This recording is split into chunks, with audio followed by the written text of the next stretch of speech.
está ouvindo Jornal Brasil Atual. As notícias que os outros não dão.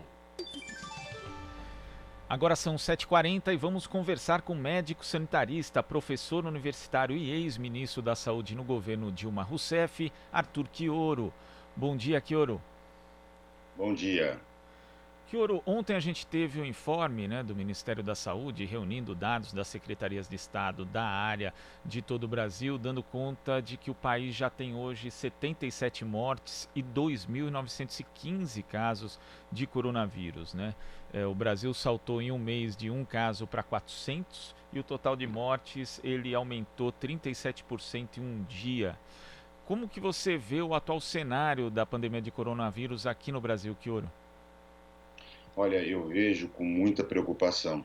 Nós estamos reproduzindo dia a dia a mesma tendência dos países europeus, a mesma tendência que a China, que o Irã viveram no início da epidemia. Várias vezes a gente já conversou sobre esse tema e eu vinha sempre afirmando que seria fundamental que nós pudéssemos observar o comportamento da epidemia de coronavírus aqui no Brasil, dia a dia, ao longo das próximas semanas, para que nós pudéssemos avaliar com mais segurança, de fato, qual seria o comportamento da doença no hemisfério sul, ainda durante o final de verão e tal. E os dados, ainda que o Ministério da Saúde não esteja notificando, não esteja testando toda a população, inclusive assintomática, o que sem dúvida nenhuma aumentaria substantivamente o número de nossos casos, muito provavelmente numa proporção de 1 para 10, ou seja, nós estaremos já falando alguma coisa em torno de 30 mil casos, mas naquilo que não há como não investigar, como não ter a informação que é o número de óbitos, nós temos tido um crescimento exponencial, um crescimento seguindo, como eu disse, a tendência. Quando a gente pega os Estados Unidos, pega a Itália, pega a Espanha, o Irã, só para pegar alguns exemplos, e vai vendo o número de óbitos dia a dia, a partir do primeiro dia que estão computados os óbitos, é impressionante a regularidade no número de óbitos. Ou seja, nós não estamos vivendo uma situação tranquila. Nós não estamos vivendo uma situação diferente daquela que a Itália, que a Espanha e que outros países viveram. E, portanto, qualquer medida neste momento de volta à normalidade, vamos voltar todo mundo a fazer tudo o que fizemos antes, nós muito provavelmente reproduziremos a tragédia que foi e que está sendo a pandemia na Itália e na Espanha, em particular, por exemplo, em províncias como Milão, que tiveram absolutamente a mesma postura que está sendo adotada pelo presidente da República e que agora a sua base lunática e irresponsável começa a conclamar a população a seguir. Chioro, e além disso, além das ações e das omissões do presidente da República, a gente tem também o comportamento dele, a postura, o seu discurso. Tivemos um pronunciamento aí na terça-feira dele minimizando o problema, chamando de gripezinha. Depois tivemos ainda várias intervenções dele em coletiva. Ontem mesmo ele falou que imagina, que absurdo fechar a lotérica, o vírus não vai passar pelo blindado, Enfim, e aí a gente vê que na verdade não é só o depoimento dele, os depoimentos dele, as falas de Jair Bolsonaro, mas tem toda uma campanha já informal no WhatsApp, querendo dizer para as pessoas que é para elas saírem, que é para o comércio reabrir. Temos também organização de carreatas. Como é que você vê esse comportamento? Eu sei que você, junto com outros 6 ministros da Saúde, assinou uma nota de repúdio em relação ao pronunciamento de Jair Bolsonaro, mas desde o pronunciamento ele continua minimizando os efeitos, os impactos dessa epidemia. Como é que você vê isso, Chioro? Olha, na nota que 7 ex-ministros da Saúde publicaram ontem, nós deixamos claro o seguinte, que hoje nós temos 3 grandes adversários, aliás, inimigos a combater. Nós temos a emergência sanitária causada pelo coronavírus, com óbitos no mundo inteiro. Nós estamos falando até agora, confirmados, de mais de 27 mil óbitos. Não estou falando de pouca coisa, não, né? Nós estamos falando de uma coisa muito séria que ainda está em franco crescimento. Então, nós temos uma emergência sanitária. São mais de 542 mil pessoas no mundo com casos confirmados, né? Se projetar essa proporção de 10 casos que não têm sintomas para cá, nós estamos falando de uma epidemia que já atingiu alguma coisa em torno de 5 milhões de pessoas no mundo inteiro. Nós temos uma segunda emergência que ele deveria estar liderando o país, mas que ele é incapaz, pela sua incompetência, pela sua postura belicosa, que era organizar a resposta econômica para minimizar os problemas da população mais pobre, mais suscetível, dos trabalhadores informais, né? Não é verdade que não há nada para fazer. O mundo está mostrando, os outros países estão mostrando, o nosso próprio Congresso, os partidos de oposição têm apresentado propostas muito consistentes. Então tem uma outra segunda frente de batalha. Só que no Brasil, além dessas duas que já são por demais desafiadoras, nós temos que lidar o tempo inteiro em tentar neutralizar, eu vou usar uma expressão forte, a bestialidade do presidente da República, de parte dos seus seguidores, e inclusive, né, do uso dos robôs na internet, do uso da máquina governamental para produzir, veja bem, olha a gravidade, o motivo pelo qual nós, ministros, estamos denunciando a Organização Mundial de Saúde e a Comissão de Direitos Humanos da ONU, as barbaridades que o Bolsonaro vem desenvolvendo. Ele usa recursos públicos da Secretaria de Comunicação Social para produzir um vídeo e disseminar por todos os mecanismos das mídias sociais, conclamando as pessoas a desobedecerem todas as indicações, todas as diretrizes de isolamento social que são produzidas pelo próprio Ministério da Saúde, que são recomendadas pela Organização Mundial de Saúde e que fazem parte do Regulamento Sanitário Internacional. É uma postura de absoluta irresponsabilidade. Eu não vejo como nós conseguiremos enfrentar adequadamente e reduzir o número de mortes, o sofrimento das famílias, né, e encontrar soluções econômicas com essa postura inconsequente. É difícil, inclusive, buscar adjetivação, tal o grau de perplexidade que os cientistas, que os médicos, os trabalhadores da saúde que estão no fronte, que os profissionais da área de saúde pública, que todos nós, perplexos, estamos observando. Eu acho que é inacreditável. Na história, nós não vamos encontrar precedente. Eu acho que nem as piores figuras da história tiveram capacidade de se posicionar de maneira tão afrontosa contra o conhecimento científico. E aí há um rebanho, não um rebanho que vai ser imunizado, não, mas um rebanho que vai trazer muito sofrimento, muita dor e muita morte para a população brasileira, que segue uma postura absolutamente inconsequente como essa puxada pelo presidente da República. Portanto, nós estamos vivendo um momento dramático, porque você imagina o seguinte, para 210 milhões de pessoas, não é fácil construir uma estratégia de minimização do impacto da epidemia. As pessoas dizem, inclusive parentes meus me perguntam, mas os profissionais de saúde, mais os trabalhadores dos supermercados, dos açougues, de alguns serviços essenciais estão trabalhando e tal. O que eu digo para as pessoas assim, bom, em primeiro lugar, alguns de nós tivemos a oportunidade de escolher. Ou se não tivemos a oportunidade de escolher, a vida nos colocou frente a determinadas funções que nos cabe cumprir um papel essencial, né, em prol da sociedade. É como um compromisso ético-político.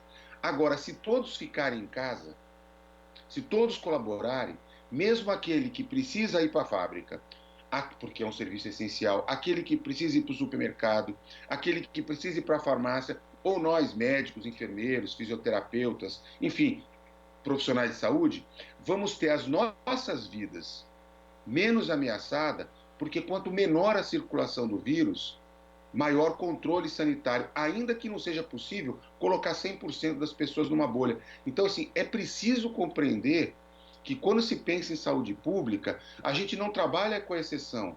A ideia é que o esforço coletivo tem a capacidade de diminuir a força de transmissão da doença, que tem a capacidade de diminuir a intensidade de produção de casos graves, para que os nossos serviços de urgência e emergência, para que as nossas UTIs tenham capacidade de atender as pessoas enfermas da melhor maneira possível, para evitar o que está acontecendo nesse momento na Itália e na Espanha, que foi a explosão do número de casos descontrolados, que fez um saturamento do sistema de saúde, né? Com um adoecimento massivo dos profissionais de saúde que não dão conta sequer de se proteger, de se recuperar. Então, assim, é essa ordem de responsabilidade que nós estamos conclamando como ex-ministros da saúde, como especialistas em saúde pública e como cidadãos que têm as responsabilidades que todos têm, né, para que as pessoas não deem ouvido. Hoje, efetivamente, o nosso presidente da República não governa mais. Governa por uma pequena minoria de lunáticos, de pessoas que, infelizmente, não conseguem perceber que não pode haver dicotomia, que é o que nós estamos dizendo no nosso documento, entre saúde e economia. Nesse momento é preciso salvar as vidas primeiro e, ao mesmo tempo, ir encontrando as soluções para minimizar o prejuízo que a pandemia já causou ao mundo, para que os países possam sair rapidamente dessa crise, mas, acima de tudo, proteger a vida, particularmente das pessoas mais vulneráveis, da classe trabalhadora, particularmente da classe trabalhadora que sequer consegue ter um emprego formal. Por isso que a gente, tão veementemente, e agora com menos adjetivação, né, eu procuro tentar explicar, né, para a população por que esse raciocínio de volta à normalidade, ele é mesquinho, ele é tacanho, ele é um caminho para o desastre anunciado. Vejam, o prefeito de Milão deu uma entrevista ontem, apontando o grau de arrependimento que ele tem por há 30 dias ele ter apoiado um movimento do tipo Volta Milão. Exatamente no mesmo tom que o Bolsonaro coloca nesse momento, com uma repercussão extremamente trágica. É uma tragédia que eles estão vivendo, o número de vidas, né? Não é atletinha e atletão que vai sobreviver, não, gente. Assim, aqui não tem nenhum exagero no que eu estou falando, é um chamamento à serenidade, ao bom senso, à ruptura de uma relação de egoísmo com aquela ideia de se comigo não vai acontecer, deixa, né? Porque muito em breve, eu estava fazendo algumas contas agora, nós estamos com 14 casos para cada 1 milhão de habitantes. A epidemia já explodiu de tal maneira, por exemplo, na Itália e na Espanha, que já está da ordem de 1.300 casos para cada 1 milhão. Mesmo nos Estados Unidos já está chegando a 260 casos para 1 milhão de habitantes. Então, rapidamente, muito rapidamente, as pessoas vão ter vizinhos, vão ter parentes, vão ter conhecidos, vão ter pessoas queridas sucumbindo, né, em função do Covid-19, se nós não mantivermos o isolamento para abaular a curva de surgimento, para segurar a força de intensidade. Não significa que nós vamos acabar com o Covid, nós vamos ainda conviver com algumas ondas, mas é uma maneira, a única que as autoridades sanitárias conseguiram estruturar como efetiva neste momento trágico que nós estamos vivendo, que é capaz de nos ajudar a salvar vidas. Kioro, a gente tem agora a participação da Marilu Cabanhas. Marilu. Olá, Kioro, bom dia. Bom dia, Marilu. Então, Kioro, eu estava lembrando aqui que você falou lá de Milão, né, das autoridades de Milão, o arrependimento, né, delas, e estou vendo aqui um post do Rogério Corrêa, deputado federal pelo PT de Minas Gerais, dizendo o seguinte, que o economista do FMI que pedia o fim da quarentena para salvar a economia morre de coronavírus em Washington, né? O Hermann Skurr, E era jovem. de 26 anos, jovem economista do FMI, e nos seus últimos posts nas redes sociais, ele defendia o fim do isolamento de pessoas no mundo para salvar a economia. Portanto, aí só para acrescentar mais um, né, enfim, nessa lista de mortos, infelizmente. Agora, Kioro, a gente sabe que o governo Bolsonaro, já desde a época também do governo Temer, houve um desmonte, né, do programa Mais Médicos, né? Hoje, esse programa seria de extrema importância se não tivesse sido interrompido e destruído como foi. Eu queria que você comentasse a respeito de como seria importante esse programa Mais Médicos, com os médicos cubanos, que foram muito criticados aí por uma parcela, como você diz aí, lunática, né, do governo Bolsonaro. E também queria que você comentasse, Fiore, em relação a considerar igrejas, enfim, como atividades essenciais, ou seja, volta de missas e cultos. Na realidade, eles dizem que não, né, que não é possível nem as missas, nem os cultos, mas, de qualquer forma, as igrejas estarão abertas. A preocupação sua em relação a isso, e também se não é hora, né, do governo, né, já passou da hora do governo fazer uma campanha publicitária massiva para a população em relação ao coronavírus, já que ele gastou tanto dinheiro com publicidade na época da reforma da Previdência, né, Fiore? Esses 3 pontos, por favor. Os 3 pontos que a Marilu me provoca aqui, merecia um programa cada um, uma entrevista cada um, só para tratar deles, tal a importância, né? Vamos começar pelo Mais Médicos. Na verdade, eu vejo 2 dimensões na desestruturação do Mais Médicos, já antes mesmo da posse do Bolsonaro. A primeira é ideológica, né? A estupidez dele e a aliança que ele fez com os setores mais conservadores da classe médica, né? Das entidades médicas, que, aliás, guindaram a indicação, inclusive, do atual ministro, por ser talvez o mais efetivo porta-voz dessa visão conservadora, fez com que o programa Mais Médicos fosse totalmente desmontado, desestruturado, né? E é incrível, porque a alegação era de que se tratava de uso político da Dilma e dos governos do PT, né? Porque não tinha nenhuma justificativa para colocar o Mais Médico nas capitais e nas cidades das regiões metropolitanas. E a gente vê agora, na epidemia de Covid-19, o quanto que está fazendo falta equipes de saúde da família completa, estruturadas nas cidades grandes, nas capitais, né, para exatamente atender aqueles 80% dos casos que são ou assintomáticos ou que são leves, né, para fazer investigação domiciliar, para fazer o cuidado aos idosos nas residências, que é exatamente o papel da equipe de saúde da família. Então, assim, é criminosa. A gente está usando a expressão lunática, mas eu diria que assim tem que adjetivar também de criminosa, né, a desmontagem do programa Mais Médicos. Mas para além dessa dimensão, porque tinha Cuba, porque tem a coisa dos comunistas, que vamos acabar com o comunismo, tem uma outra dimensão, Marilu, que ninguém chama muito atenção, que eu quero destacar. Porque é o seguinte, havia um investimento de cerca de 2 bilhões e 600 milhões de reais no programa, né, que era feito pelo governo federal.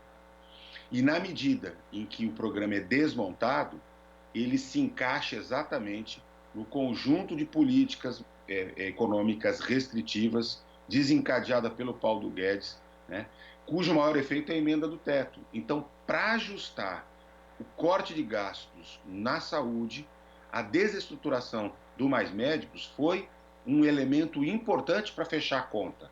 Então, ele tem uma dimensão ideológica, mas ele tem uma dimensão de como que o ministro da Saúde capitulou para poder encaixar o pezinho no sapatinho que lhe deram a partir do corte de gastos. E nós temos dito o seguinte, é fundamental que se reestruture, que se amplie imediatamente 10 mil novas vagas do Mais Médicos, usando os 1.800 médicos cubanos que ficaram aqui no Brasil porque casaram, porque resolveram ficar, constituíram família, usando os mais de 7 mil médicos brasileiros formados no exterior, que aguardam desde 2017 fazer o revalida, que não é feito. A grande hipocrisia é dizer que os médicos não podem trabalhar porque não têm o diploma validado, e ao mesmo tempo o governo não faz a prova para poder validar, né? E completar com médicos brasileiros. Usar a Força Nacional de Saúde para convocar também enfermeiros, fisioterapeutas, farmacêuticos, né? Ao invés de colocar alunos de medicina, de enfermagem, de farmácia, que claro que tem que estar aproveitando esse momento na sua formação, no seu aprendizado, dando sua colaboração, mas não pode substituir, quando nós temos disponibilidade de força de trabalho qualificada, formada, pronta para exercer, colocar por estudantes de medicina. Então, acho que esse tema que você tocou é fundamental. né? Nós estamos pagando efeito. Assim, teve muita gente que se encantou com o discurso do Ministério da Saúde no começo da epidemia. E eu dizia, cuidado, as ações de vigilância epidemiológica para evitar a chegada do vírus no Brasil estão sendo feitas corretamente pela vigilância epidemiológica e o Ministério se apropriando do discurso, da propaganda. Só que irresponsavelmente, eu vou dizer aqui muito claramente, irresponsavelmente, o Ministério não tomou as medidas que tinha que tomar. Não comprou teste, está faltando teste. Não comprou equipamento de proteção individual, está faltando máscara, está faltando luva, está faltando álcool gel. Não comprou um número, não aumentou um leito de UTI a mais. Agora, depois que explodiu, que as mortes chegaram, tendo tido 2 meses, é que foi tomar as medidas.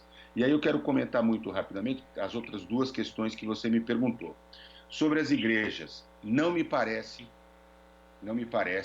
que o direito ao culto religioso, o direito à religião tenha sido, de qualquer maneira, desrespeitado, né?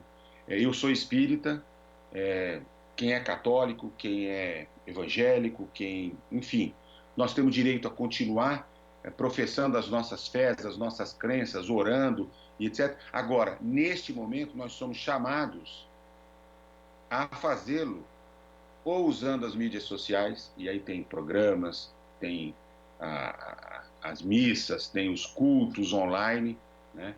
Nós temos a capacidade, tranquilamente, de durante 2, 3, no máximo 4 semanas, que é o tempo que a gente está pedindo esse grande isolamento, né, dar a cota de contribuição. Portanto, eu considero fundamental. Não adianta nada a gente não receber visita em casa, né, e, ao mesmo tempo, ir ao culto. Não importa que seja com 10, com 20, com 50, com 500 pessoas. Nesse momento, é isolamento a medida recomendada. E, portanto, me parece fundamental, né, pedir a todas aquelas pessoas que têm fé em alguma religião, que acreditam em Deus, que professam alguma crença, que colaborem, né, que saibam que Deus, né, não vai estar numa imagem, não vai estar numa autoridade religiosa, mas está dentro de cada um de nós. E, portanto, é decisivo que as pessoas coloquem, junto com a fé, a razão, né, e consigam minimamente, né, colaborar, né, com as autoridades sanitárias, para o bem das pessoas que a gente ama, para o bem das pessoas com quem a gente convive. É fundamental que nós possamos fazer essa colaboração. A terceira pergunta qual que era mesmo, Marilu? Tinha mais uma, eu já esqueci. Você lembra? Então, sobre a campanha massiva sobre o coronavírus. Veja bem, eu diria que a imprensa tem cumprido um papel de utilidade pública que isso tem substituído o próprio Estado. Mas, para além de fazer uma campanha, o grande problema do governo federal é fazer a anticampanha. Nesse momento, ele não ajuda as comunicações oficiais do governo, as mensagens trucadas, a capitulação do ministro da Saúde à proposta de controle vertical. Covarde. Absolutamente sem fundamentos. Ele sabe disso. É uma covardia política.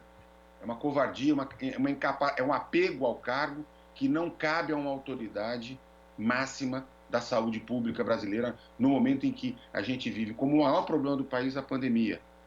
Então, é fundamental que ele se contraponha, que ele diga assim: Bolsonaro, cala a boca, você está errado. Você tem a caneta, mas você não tem a verdade. Então, assim, se o Ministério da Saúde, se o governo federal não tem capacidade de usar aqueles recursos que deveriam ser usados em prol da população para informar adequadamente as pessoas, que retire imediatamente do ar aquela propaganda.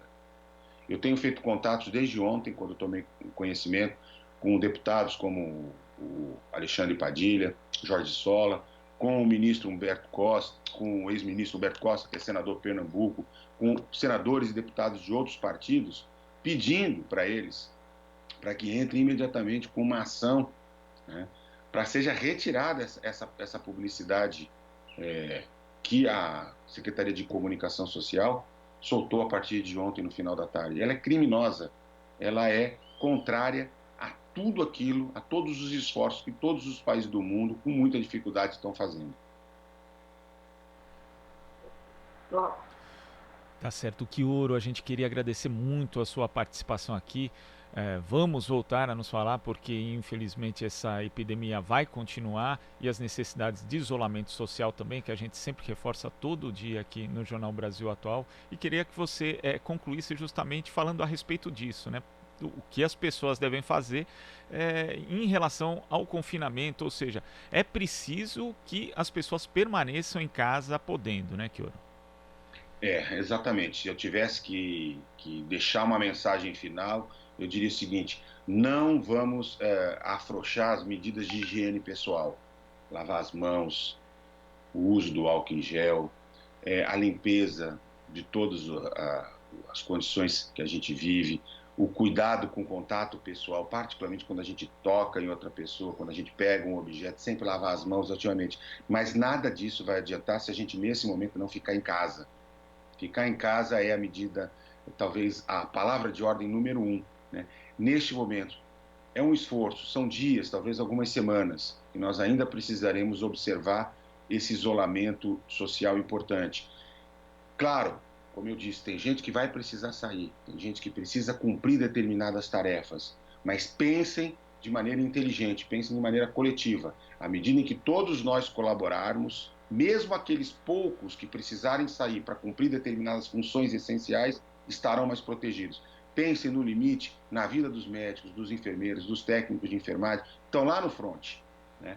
Se todos nós colaborarmos, inclusive essas pessoas poderão se proteger mais, sobreviver mais. O número de pessoas que têm adoecido, de profissionais de saúde, que têm morrido em todo o mundo é muito grande. Portanto, é fundamental que as pessoas sejam generosas, solidárias, rompam o egoísmo de pensar no eu apenas, né? Está na hora de todo mundo dar as mãos e pensar. Como disse o presidente Lula, no primeiro lugar, salvar as vidas. Depois a gente pensa na economia. Fica a mensagem e conversamos aqui com o médico sanitarista, ex-ministro da Saúde, professor universitário Arthur Quioro. Aqui você ouve as notícias que os outros não dão. Jornal Brasil Atual.